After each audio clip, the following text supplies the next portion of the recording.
Hello बच्चों, कैसे हो आप सब। तो कैपेसिटर सर्किट की अगर हम बात करें तो ये उसमें हमारी फोर्थ और फिफ्थ वीडियो के बीच का पार्ट है। अभी तक हमने कैपेसिटर बेसिक क्या होता है वो पढ़ा है, कैपेसिटर के पैरेलल प्लेट कैपेसिटर के बारे में हमने बहुत कुछ पढ़ा है, डाइलेक्ट्रिक्स के बारे में पढ़ा है, एनर्जी ऑफ कैपेसिटर के बारे में पढ़ा है। और अब हमारा ये कमिंग चैप्टर के एंडिंग पार्ट की आप बात कर सकते हो कि सर्किट डायग्राम की हम बात कर रहे हैं। क्लास 10th के अंदर आपसे इंट्रोड्यूस किया गया था सर्किट डायग्राम फॉर रेजिस्टर्स, और इस साल हमारे पास सर्किट डायग्राम ऑफ रेजिस्टर तो है ही है करंट इलेक्ट्रिसिटी में, साथ ही में सर्किट डायग्राम ऑफ कैपेसिटर भी है। मैं यहाँ पे पहले ही वीडियो की शुरुआत में आपको एक बहुत क्लियर बात कर दूं कि सर्किट डायग्राम का लेवल बहुत ज्यादा बेसिक से बहुत हाई लेवल तक जाता है। कैपेसिटर में आपने देखा ये कि कई क्वेश्चंस होते हैं हम देख के समझ भी नहीं पाते, तो इसीलिए आप इसके कोर कॉन्सेप्ट पे जाना, ना कि डायग्राम आइडेंटिफिकेशन पे जाना। कुछ बच्चे डायग्राम देख के कंफ्यूज हो जाते हैं बहुत, मैं आपको बेसिक गलतियां बताऊंगा जो हम करेंगे अक्सर। तो शुरुआत करें तो सर्किट डायग्राम अगेन सीरीज और पैरेलल दो रूप में होता है। कंपलसरी नहीं कि पूरा सर्किट सीरीज हो या पूरा पैरेलल हो, दोनों का कॉम्बिनेशन भी आएगा। फिलहाल हम अगर एक फॉर्मूले की बात करें, कॉन्सेप्ट की बात करें, तो सीरीज जब भी मेरे मन में आता है तो मैं अक्सर अपने सारे स्टूडेंट्स को ये कहता हूं कि इस पे जोर डालना इस बात पे कि सीरीज नाम आते ही डायग्राम तो मन में आना ही चाहिए, लेकिन डायग्राम से बड़ा हमारे पास इस चैप्टर के अंदर रेजिस्टर जब आता है तो उसकी defining equation V equal to I R होती है, रेजिस्टर। लेकिन जब कैपेसिटर आता है तो कैपेसिटर के लिए Q इक्वल टू CV होता है। तो पहली बात तो ये जो डिफाइनिंग इक्वेशन होती है इससे आप किसी भी कॉन्सेप्ट के तह तक, डेप्थ तक जा सकते हो। तो याद रखें, रेजिस्टर बोलेंगे तो V equal to I R और कैपेसिटर बोलेंगे तो Q इक्वल टू CV। तो बच्चों अब Q इक्वल टू CV तीन क्वांटिटीज हो गई, उसमें से सीरीज सर्किट में और पैरेलल सर्किट में सबसे पहला नाम आते ही आपके मन में आना चाहिए कि सीरीज में कौन पैरेलल है, सॉरी सीरीज में कौन कांस्टेंट है और पैरेलल में कौन कांस्टेंट है। तो सीरीज में आप थोड़ा सोचें कि अगर मल्टीपल सर्किट्स, कैपेसिटर छोड़ दो, वैसे भी कोई मल्टीपल सर्किट्स अगर सीरीज में लगे हैं, एक ही वायर से कनेक्ट हुए पड़े हैं, तो वो सब पूरी की पूरी वायर में क्या चीज सेम जाती है, Q C V अगर ऑप्शन हो तो ऑब्वियसली बात है करंट सेम जाता है। तो करंट सेम का मतलब है कि इसका Q चार्ज वो होगा हमारा कांस्टेंट। तीन में से एक क्वांटिटी कांस्टेंट डिफाइन करनी बहुत जरूरी है। पैरेलल की बात करें तो पैरेलल हमेशा, प्यारे बच्चों ये थोड़ा मैं कॉन्सेप्ट दे रहा हूं, इसको जरूर अपने मन में बिठाओ। पोटेंशियल जब भी आप पढ़ते हो, पैरेलल सर्किट पढ़ते हो, पैरेलल सर्किट हमेशा दो सेल पॉइंट्स के बीच में रहेगा। ये सेल पॉइंट, ये सेल पॉइंट सेम है, इसके बीच में C1, इसके बीच में C2 और नीचे लगा दो C3, C4, C5। तो ये जो दो सेल पॉइंट्स होते हैं ना, ये पोटेंशियल के पॉइंट्स होते हैं।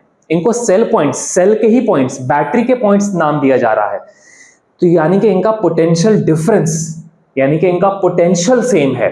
तो पैरेलल सर्किट के अंदर उसकी जान पहचान किससे की जाती है कि भाई तेरा V कांस्टेंट होने वाला है, यानी कि इसके बीच का पोटेंशियल डिफरेंस, इसके बीच का पोटेंशियल डिफरेंस, पूरे सर्किट में इन दो पॉइंट्स के बीच का पोटेंशियल डिफरेंस V रहेगा। ये कॉन्सेप्ट में मैं अपने सारे स्टूडेंट्स को, जो भी इस वीडियो को देख रहे हैं, जो आगे और पढ़ेंगे, इस पॉइंट को कभी भी अपने लिए अनडिफाइंड मत छोड़ना। ये बहुत से टीचर्स की तरफ से रह जाता है, बच्चे उसको कैच नहीं कर पाते, इस पॉइंट को जरूर कैच करना। पैरेलल सर्किट का फॉर्मूला एक बार में भूल भी जाओगे ना तो भी ये कॉन्सेप्ट आपको बहुत ज्यादा कुछ रिलेट करा पाएगा, ये ध्यान रखना। चलो अब इसकी बात करें, अब क्योंकि मैंने कहा दो सेल पॉइंट्स के बीच में होता है, तो एग्जांपल ये दो सेल पॉइंट्स, फिर ये दो सेल पॉइंट्स है ना, तो इसका पोटेंशियल तो अलग हो गया V1, इसका पोटेंशियल अलग हो गया V2। इसमें सेम क्या है, चार्ज सेम है Q, यहां भी वही चार्ज जा रहा है, यहां भी वही चार्ज जा रहा है।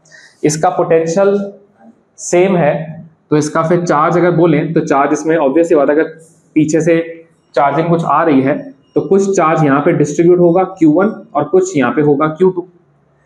अब डेरिवेशन की शुरुआत में हमेशा अलग क्वांटिटी से स्टार्ट किया करो। तो जब हम सीरीज की बात कर रहे हैं, Q तो कांस्टेंट है, तो हम इसमें कह सकते हैं Q इक्वल टू CV, एक ही फॉर्मूला है। तो V1 का formula Q by C1, V2 का formula Q by C2। V net की अगर बात करें तो टोटल पोटेंशियल तो V1 प्लस V2 ही है। V नेट को हम कह सकते हैं Q by CS, capacitor in series, ये कंप्यूटर साइंस नहीं है बिल्कुल भी। Q by C1 plus Q by C2, सारे Q कैंसिल कर दो तो 1/CS 1/C1 1/C2, very very very important part. ठीक है, इसको हम लोग कॉन्सेप्ट वाइज CS का formula C1 C2 C1 plus C2 भी कह सकते हैं। एलसीएम लिया है और कुछ नहीं किया है। यहां पे अगर हम बात करें तो Q1 का फॉर्मूला C1V, Q2 का फॉर्मूला C2V, टोटल Q की नेट बात करें तो वो Q1 प्लस Q2 है। Q नेट टोटल चार्ज को हम कह सकते हैं यहाँ पे CPV। ये CP हमारा कैनॉट प्लेस नहीं है, let me mention. Capacitor in parallel C1V plus C2V, सारे V कैंसिल हो गए तो CP की वैल्यू प्यारे बच्चों C1 प्लस C2 आ गई।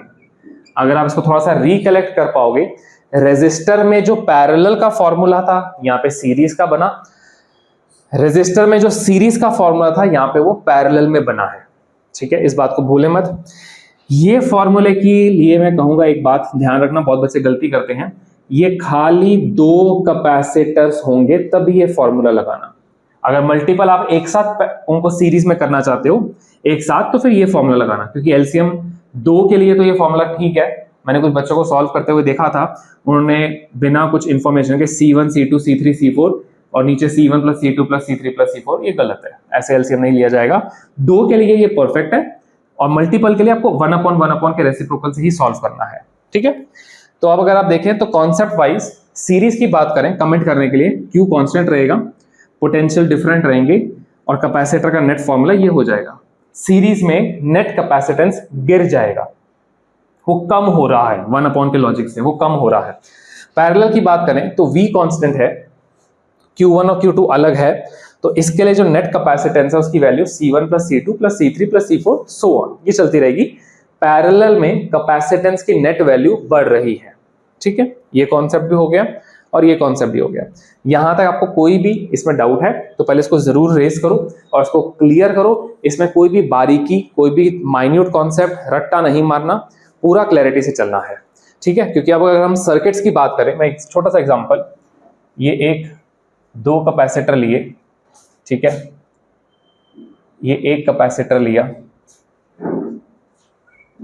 हाँ जी। अब ये सर्किट है, एक काम करते हैं हम 3-4 कैपेसिटर के सर्किट पे थोड़ा सॉल्व करते हैं नेट कैपेसिटेंस निकालने के लिए। आप एक बार इसको नोट कर लें, इसका स्क्रीनशॉट लिख के रख लें, फिर हम इस पे चलते हैं। मैं पूरा मिटा देता हूँ, इसको हम पूरा हटा देते हैं। तो यहाँ पे 1 मिनट के लिए हम पॉज करेंगे, फिर कंटिन्यू करते हैं।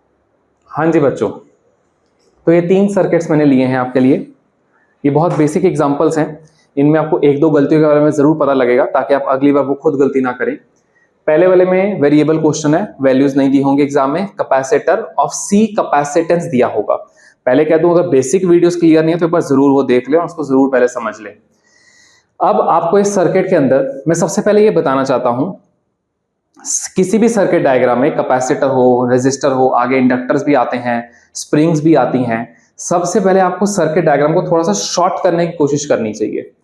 शॉर्ट करने के लिए सबसे पहला पॉइंट होता है कि जहां से वायर का छुट्टी कर सकते हैं वहां पे वायर को छुट्टी कर दो। अभी इस क्वेश्चन में बच्चे कई बार सोचते हैं कि मैं इस वाले को और इस वाले को पैरेलल में यूज कर लूं। तो यहां पे अगेन अगर मैं सिंपल से, जैसे हमारा बॉड मास होता है मैथमेटिक्स में, bracket of difference, division, multiplication, addition, subtraction, right. तो उसमें कुछ रूल्स होते हैं कि अगर मैं सिंपल सी बात आपको कहूं कि मैं 2 × 8 + 3 करना चाहता हूं, तो ऑब्वियस सी बात है आप 8 और 3 को पहले प्लस नहीं करोगे, राइट। मैथमेटिक्स में रूल क्या होता है, पहले मल्टीप्लिकेशन करते हैं फिर एडिशन करते हैं। चलो एक एग्जांपल की बात है, मतलब कुछ रूल्स होते हैं। तो यहां पे भी सर्किट डायग्राम के अंदर जो बच्चे इसको और इसको पैरेलल कह रहे हैं वो एक तरह से ठीक सोच रहे हैं बट इनकम्प्लीट। ये इसके साथ पैरेलल है पर उससे पहले ये इसके साथ सीरीज में है, क्योंकि यहां से लेके देखो पैरेलल के लिए मैंने आपको एक जो फंडा दिया ना, वो फंडे को याद रख लो कि ये सेल पॉइंट और ये सेल पॉइंट, ये सेल पॉइंट और ये सेल पॉइंट, ये सेम है। ये अपने आप में पैरेलल इससे बनाएगा, लेकिन इसके अंदर तो 2 आ रहे हैं ना, तो सबसे पहले ये दोनों आपस में सीरीज में सॉल्व होंगे। तो अब सीरीज में सॉल्व होने के लिए मैं तो डायरेक्ट करूंगा, आप थोड़ी प्रैक्टिस कीजिए। अगेन 2 कैपेसिटर है तो मुझे 2 का तो इजीली करने आता है, तो हम कह सकते हैं इसको CS, तो ये C प्लस C, तो C और C कैंसिल हो गया, हाफ C आंसर आ गया। अब ये मिला के C/2 आ रहा है, ये इसके साथ पैरेलल है, तो अब मैं C नेट कह सकता हूं, पैरेलल डायरेक्टली ऐड कर रहा हूं, दिस प्लस दिस, तो मेरा आंसर प्यारे बच्चों 3/2C आ गया। एग्जाम में अगर कोई वैल्यू होगी तो वैल्यू के हिसाब से भी सॉल्व हो जाएगा। ठीक है, सेकंड क्वेश्चन पे आ जाते हैं। अब आप पहले तो अपने मन में सोचो कि मेरे करने से पहले आपको क्या करना है इस सर्किट में। 10, 30, 30, 35, 60, 60 वैल्यूज है माइक्रोफैरेड के अंदर, तो इनको आप नेट कैसे सॉल्व करना चाहते हो, कौन पहले कौन बाद में, यही तो मेन चैलेंज है। अब बच्चा अगर सोचे कि ये वाला और ये वाला सीरीज में है, तो अगेन थोड़ा बहुत तो सही है कि देखने में ये सेम वायर लग रही है, लेकिन अगेन यहां से लेके यहां तक का जो सेल पॉइंट है, ये बहुत बढ़िया मेथड है, यहां से लेके यहां तक के सेल पॉइंट को सॉल्व करने के लिए, आगे सोचने के लिए कंप्लीट तो यहां से नीचे से बनेगा ना, क्योंकि ये अकेला तो है नहीं, ये इसके साथ कॉम्बिनेशन में ऑलरेडी बैठा है, तो इसको इससे सॉल्व करने से पहले इसको रिजॉल्व करना पड़ेगा। Am I very much clear? वापस इसको इससे सॉल्व करने से पहले ये पूरी वायर को थोड़ा सिंप्लीफाई करना पड़ेगा, तो इस डायग्राम को मैं रीड्रॉ करूंगा। पॉइंट ए के साथ ये और ये, अब ये तो डायरेक्ट ही है ना प्यारे बच्चों, 10, 35, 10, 35, ये दोनों हमारे पैरेलल में है, पैरेलल में डायरेक्टली ऐड होता है, तो 10 और 35, तो मेरा देखो ये कितना सिंपल सर्किट बन गया ऐसा। अब आगे ये पूरी वायर बनेगा ना, वायर को पहले छोटा करना है, वायर को पहले कम से कम करो, तो ये सर्किट हमारा सिंप्लीफाई हो गया इस तरह से। आगे, अब आगे सोचो, अब ये और ये जो बच्चा सोचे अगेन गड़बड़ है, क्योंकि ये अकेला यहां पे तो कुछ है नहीं ना, ये पूरा ब्रिज है, तो इसको और इसको कंबाइन करो, 30 और 30, कैलकुलेशन आप रफ वर्क में कर सकते हो, ठीक है, 30 और 30 सीरीज में, तो 1/30, 1/30 के हिसाब से सॉल्व करो, 30 को सॉल्व करोगे तो 15 आ जाएगा, ठीक है, डन। इस 15 के साथ 60, तो 60 का क्या आ जाएगा, 60 का क्या आ जाएगा जी, 60 का आ जाता है 30, वही 1/के लॉजिक से, और ये रहा पॉइंट बी। ये सर्किट ऐसा दिखने लग गया, समझ आई बात? जिसको ये बात क्लियर है वो बेसिक से लेके मॉडरेट लेवल तक के सारे सर्किट सॉल्व कर पाएगा। अब लास्ट स्टेप, अब इन तीनों को कैसे सॉल्व करें, आपको ये आना चाहिए, बिल्कुल आना चाहिए, और यहां तक अगर समझ आ गया तो जरूर लाइक कर दो वीडियो को, कमेंट करके बता दो। ये और ये पार्ट और ये पार्ट, अब क्या ये और ये सीरीज में मैं कह सकता हूं?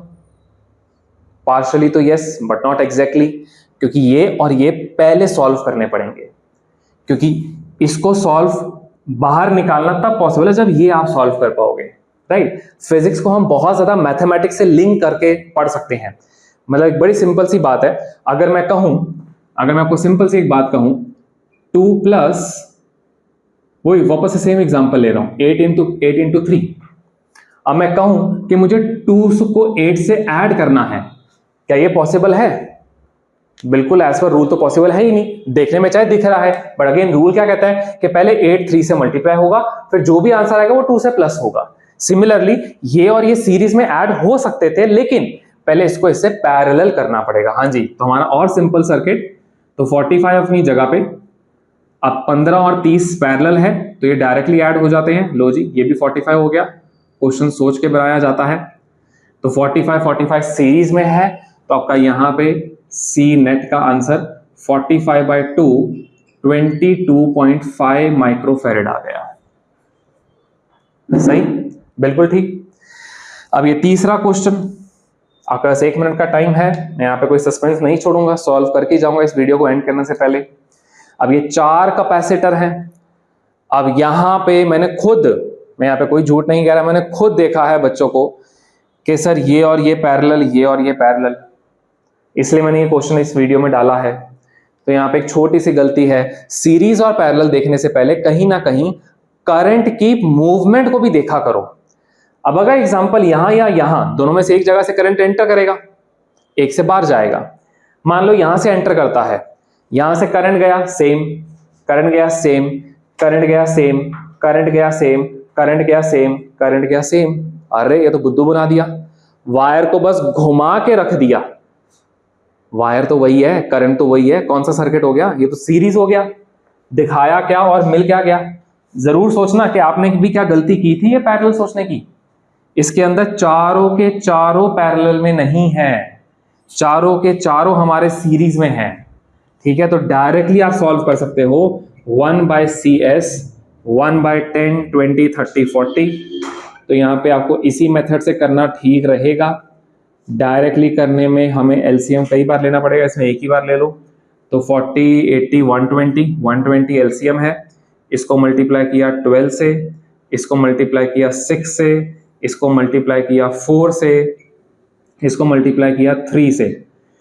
तो 12 6 22 25 अपॉन 120 और छोटा कर दो तो 5/24 काफी है, इतना ही छोड़ दो।